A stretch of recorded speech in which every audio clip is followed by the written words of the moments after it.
Hey, I'm Dr. J. Welcome to my kitchen. Tonight we're gonna make a pea and asparagus pesto pasta. I mean, that's like a mouthful. It's gonna be delicious. So I'm gonna show you how to make the homemade pesto. It's just a few ingredients. You absolutely can buy it in the jar. Hey, listen, no judgment here. But we have a little garden in our little townhouse community. It's so fabulous. We've got basil and all kinds of beautiful herbs. I'm very thankful. So to all you all that are doing this in your own houses, fantastic. Okay, this is about 2 big cups of basil. And when I say cups, I firmly pack it. It's not just loosely in there. I mean, I'm really packing that basil down to get a lot in. 2 cups of basil. I have 1 cup of pecorino romano. I absolutely love this. You could use Parmesan, no problem. Pecorino just has a little bit chapa flavor. It's a sheep's milk cheese. My grandmother Frances loved it, and I think that's where I get it from. Half a cup of walnuts. Traditionally, like pine nuts are used. I find I just like the walnuts better, but you could use whatever you like. Actually, pistachios are really good as well. 3 cloves of garlic. These are kind of small. If they were bigger, I might just use 2. I'm gonna add just about a half a teaspoon of kosher salt. What's going on in there? Because the cheese is salty, so you can always add, right? And then I'm gonna start it with just a tad of oil. I don't like to give you a measurement on the oil because it really is up to you. It's like what you like, how thin or how thick that you like it. Pesto is so quick and easy to make, and it also freezes really, really well. So if you make a big batch of it and you're only gonna use a little bit of it, that's okay. You could put like a little ice cube trays, make little small bits of pesto, or just in a freezer safe container. Once it gets nice and kind of chucked, I'll add a little bit more oil. There we go. I'm gonna take this little insert out here and just start adding in the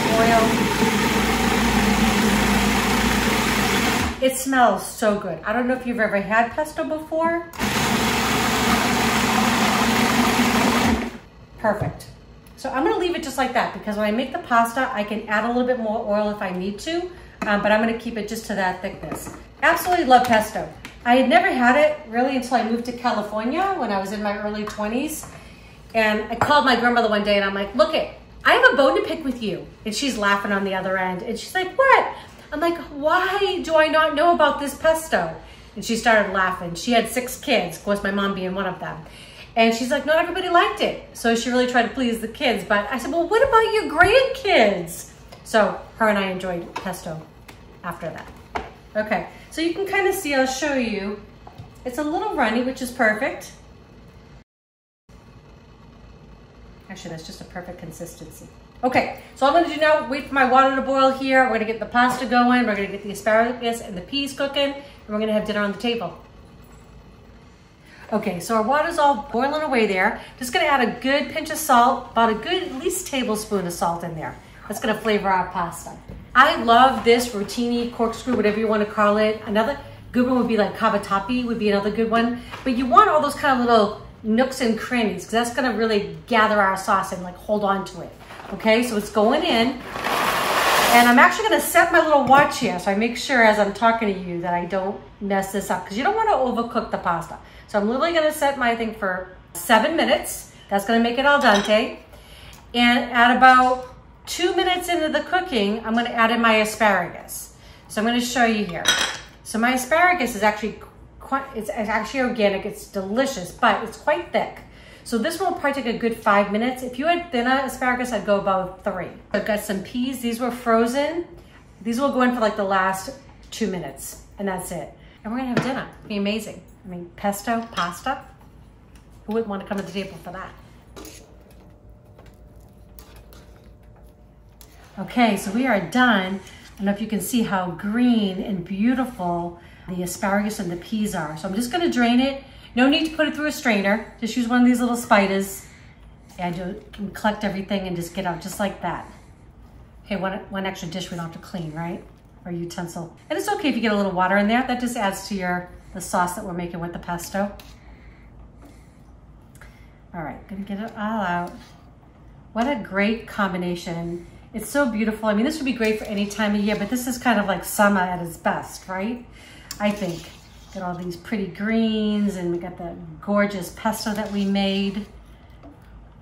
Or like I said, you can get it in the store. They've got some really good varieties, but basil grows so easily. So I hope you attempt it in your garden. With pesto in this, right, it's really up to you. I mean, Eric and I tend to like a lot of the sauce. So I'm just gonna kind of pour about half of it in. I have a feeling I'm gonna use all of it. But I'm just gonna give it a little stir because the pasta is gonna absorb that sauce as it sits. You know what? I'm going in. I knew I would, so. Oh my gosh, it smells so good. Hitting the hot pasta, are you kidding me?